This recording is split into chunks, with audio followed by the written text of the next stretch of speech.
आग है ताप, ईंधन और हवा तीनों का मिश्रण है, तब आग बनती है। अब तीन चीज हटा लो तो आग बुझ जाएगी। तीनों का मिश्रण है, एक चीज ले लोगे तो आग बनेगी ही नहीं। ताप, ईंधन और हवा, ये जो ऑक्सीजन मिलता है तो हवा है। ईंधन मतलब ये जो बलतन है वो फ्यूल, और ताप मतलब एक हीटिंग हम जो दे रहे हैं चिंगारी, वो ताप है।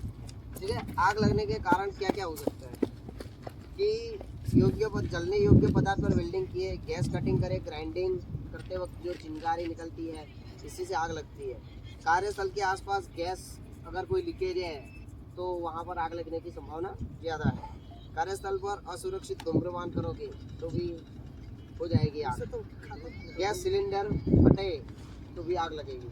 ज्वलनशील पदार्थ के हिसाब से, मतलब हमारे पास ब्लू बॉयल यार्ड है, HSD यार्ड है, वहाँ पर है तो वहाँ पर भी आग लग सकती है। बिजली इलेक्ट्रिकली शॉक गिरेगा तो भी आग लगेगी वहाँ पर। ठीक है। अब आग का वर्गीकरण देखा जाए तो 4 प्रकार से आग लगती है। 4 प्रकार में विभाजित किया है कि क्लास A, B, C और D। तो क्लास ए में क्या है कि जो घन पदार्थ है जैसे कागज, लकड़ी, कपड़ा, रबर, प्लास्टिक, इनसे जो आग लगती है वो क्लास ए है। क्लास बी में क्या है, केमिकल है, तेल है, ग्रीस है, थिनर, पेंट, जो केमिकल से आग लगने वाली है वो बी है। क्लास सी से क्या है, गैसियस फॉर्म है, जैसे एसिटिलीन गैस है, LPG है, CNG है, हमारा LPG ब्यूटेन आता है, वो सब क्लास सी में आएगा। क्लास डी में क्या है कि जो मेटल से आग लगेगी, ऐसा मेटल की जो आग को बढ़ावा दे, समझो कि सोडियम है, वो हमेशा केरोसिन में नहीं रखते हैं, इस साइड आ जाओ, इस साइड, तो दोनों इस साइड आ जाओ। ऐसे हवा में नहीं रखते। ठीक है। देवेंद्र आ जा इधर।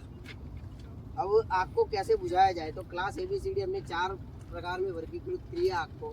तो ऐसे ही 4 प्रकार के हमारे पास एक्सटिंग्विशर है जो आग को बुझाने में काम आएंगे। तो क्या है कि क्लास A जो बोला उसमें बुझाने के लिए पानी या फोम टाइप चाहिए। पानी मारो, जो हाइड्रेंट हमारे सिस्टम पूरे शेड में लगी है, स्प्रिंकलर सिस्टम ऊपर लगी है जो स्प्रे करेगी ऊपर से, वो 2 सिस्टम हमने लगाई। वो पानी जैसा है तो उसमें एक प्रकार की आग इससे बुझेगी।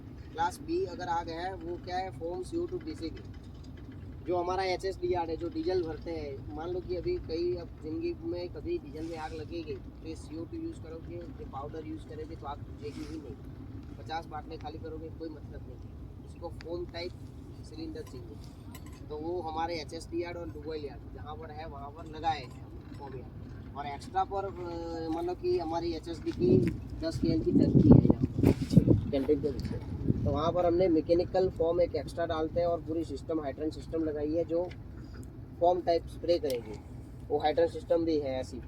और क्लास C में क्या यूज़ करोगे, CO2 और DCB, ये दोनों क्लास C में यूज़ कर पाओगे। ऐसे वो अलग टाइप के हैं, पर हमारे यहाँ ऐसी कोई आग लगने की वो संभावना नहीं है क्लास D टाइप की, तो हमारे शेड में ऐसे एक्सटिंग्विशर। तो इसका एक एम है, वो कैसे आग बुझाएंगे, तो इसका फॉर्मूला है पास करके PASS। तो P का मतलब है पुल द पिन।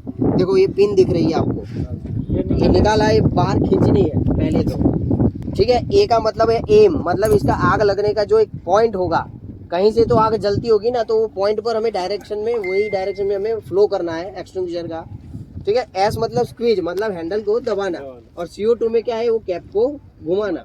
ठीक है। और S का और PASS में दूसरा S का मतलब है स्वीप, मतलब पूरे एरिया में जो कवर करना है हमको, ऐसे ऐसे आग कंट्रोल करना है। ठीक है। ठीक है। अब इसकी बॉडी देखें तो इस पर देखो एक प्रेशर गेज रहता है इस पर। देखो इसमें रेड ये बताता है इस साइड वाला कि लो प्रेशर है, नो प्रेशर, और इस साइड वाला रेड है हाई प्रेशर है। हाई तो प्रेशर। वो इसको आपको फायर डिपार्टमेंट को बोल के, अगर आप देखो ऐसे कोई एक्सटिंग्विशर सिलेंडर, इसको साइड करवाना है। हाई प्रेशर है तो हाई प्रेशर है फिर भी ये फटेगा, तो वो कोई मतलब नहीं। हमको मेंटेन प्रेशर, इसका एक सर्टेन प्रेशर है, उसी रेंज में ही रहना चाहिए ये। हो सकता है। हाँ। A क्लास में भी चलेगा, B में भी चलेगा और C में भी चलेगा। अच्छा। ठीक है। और इसको बोलते हैं DCP, ड्राई केमिकल पाउडर। हाँ। ठीक है। और ये इस पे आप देखोगे ना तो साफ साफ लिखेगा CO2। हाँ। दूसरी चीज जानने के लिए ये कलर कोडिंग, CO2 देखोगा ना तो ब्लैक कलर की पट्टी पे लिखा होगा। ये पट्टी बहुत इंपॉर्टेंट है। ये पाउडर का ये जो होगा वो है ब्लू है, फोम का होगा तो क्रीम कलर होगा। ऐसे आना भाई जरा। और यहाँ पे लिखा भी है पाउडर, यहाँ पे CO2 लिखा है, आपने लिखा होगा तो। ये किसके उपयोग के लिए?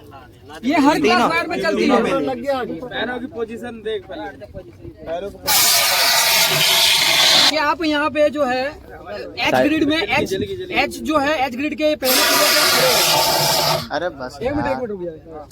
आप जैसे वो देखो आग वहाँ पे लगी है, हाँ। आग वहाँ पे लगी है, फायर एक्सटिंग्विशर यहाँ पे है हाँ। और आपको रेस्क्यू करके वहाँ पे जाके बुझाना है। हाँ। तो ऐसा नहीं कि ये लेके ऐसे ऐसे करके गिरे, इसकी भी एक जो है वो एक प्रोसीजर है। बता एक बार प्रोसीजर बता इसको, कैसे उसको पिकअप करना है, कैसे पहले उसको पेन कंधे लगाओ। पे डालना है और कैसे करके फिर जाना है, हाँ बताओ। उठाना है ऐसे करके। चल रहा अरे रुक जाइए, इसकी तो ले ले। हाथ ऐसे ही रखना है, ऐसे लेके नहीं दौड़ना है, वरना कंधा चला जाएगा। ऐसे ही लेके दौड़ना है, हाथ में लेके दौड़। हाँ आगे बता। बस ठीक है। दूसरा, जैसे फायर एक्सटिंग्विशर खाली हो गया ना तो उसको लेटा के रखना है, क्योंकि अच्छा, जब फायर होती है तो हड़बड़ी हो जाती है। और अब क्या है कि पूरा खाली हो गया, हमने खड़ा रखा, पीछे वाला कोई और आया वही उठा के ले गया। एक्सटिंग्विशर, वो खाली फायर एक्सटिंग्विशर लेके भाग रहा है, आग में वहाँ दौड़ जाके चलाएगा तो चलेगा ही नहीं।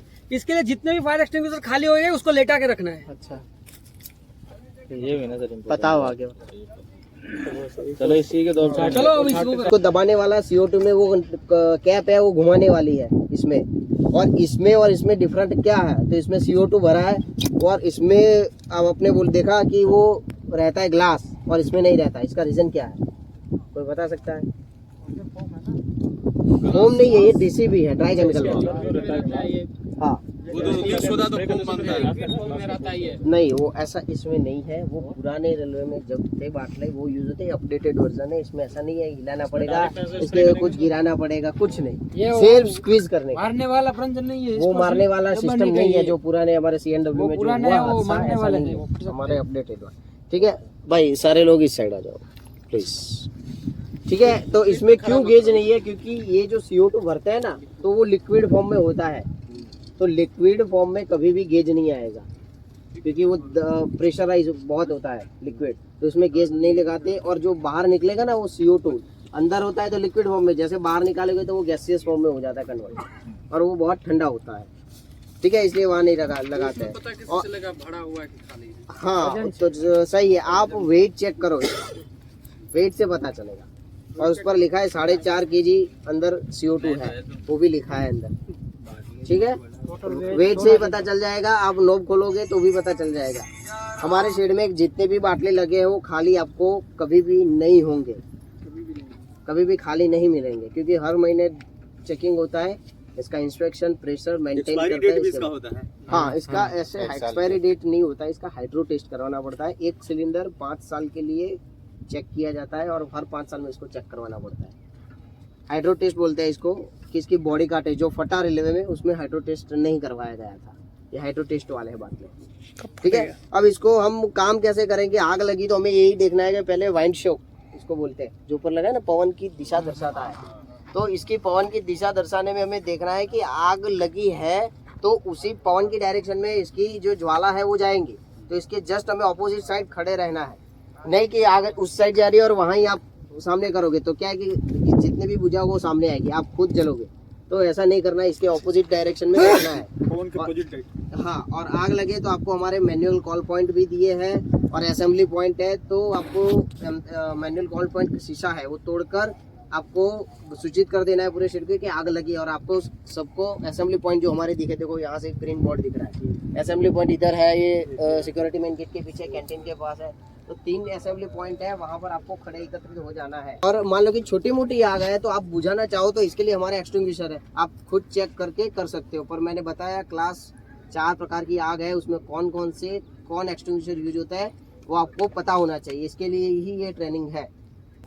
आग को रोकने के लिए क्या, हम बचाव के लिए क्या है हमारे पास सॉल्यूशन। तो हमेशा ज्वलनशील वस्तुओं को आग व चिंगारी से दूर रखें, रासायनिक पदार्थों के गुणों को ज्ञान रखें, अग्निशमक यंत्रों को वस्तुओं एवं ट्राली से अवरुद्ध न करें, विद्युत उपकरणों को क्षमता से अधिक भार पर न चलाएं, मशीनों के विद्युत तारों को निरीक्षण करें, यदि खराब हो तो बदले, ऑफिस लैब व कार्य क्षेत्र को व्यवस्थित रखें एवं 5S प्रणाली का पालन करें। ठीक है, तो ऐसे आग बुझती है और हमारा ये ऑपरेटर है आपको पहले सिखाएगा कि कैसे आग बुझाना है। इसके बाद हमारे बंदे जो ट्राई करना चाह रहे हैं वो खुद आके ट्राई करेंगे। बन रहा है अरे तूने उसकी कराई बस, फोटो भी ले ले तो उसी से बुझाना। गर्दा उड़ा दिए हो बे। करता देख कहाँ गया पाउडर। बुझाओ भाई पूरा ठीक है। CO2 टाइप सिखाओ इनको कैसे ऑपरेट करते हैं। CO2 किस पे लगता है? हैं? कागज लकड़ी आग, कागज, लकड़ी और इलेक्ट्रिक फायर। मेन तो वही हाँ। इसमें देखो चलाओगे तो आगे हाथ रखोगे, इसको नोजल को पकड़ के रखना है। कोल्ड वॉर्म है ना ये।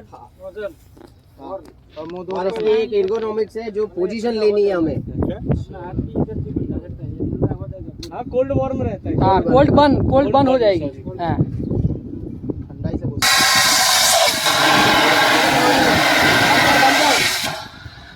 ठीक है, ऐसे आपको ऑपरेट करना है।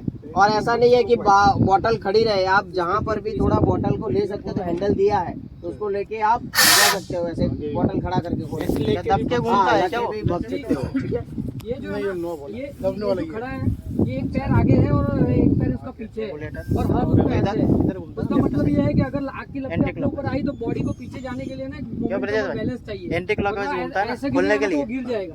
ठीक है ना, तो वो जरूरी है कि मूवमेंट जो है पैर की ऐसे होनी चाहिए कि आग अपने ऊपर आए तो हम पीछे जा सके। लेके खड़े रहो ना, एक पैर आगे एक पैर पीछे। और दूसरी चीज आप देखोगे ना, CO2 में वो गेज नहीं है, प्रेशर गेज नहीं होता, कोई भी एक्सटिंग्विशर में नहीं होता। वो इसलिए कि अंदर जो होता है ना, वो जो कार्ट्रिज होती है, और वो जो इतना हाई प्रेशर में वो की होती है जो लिक्विड होता है।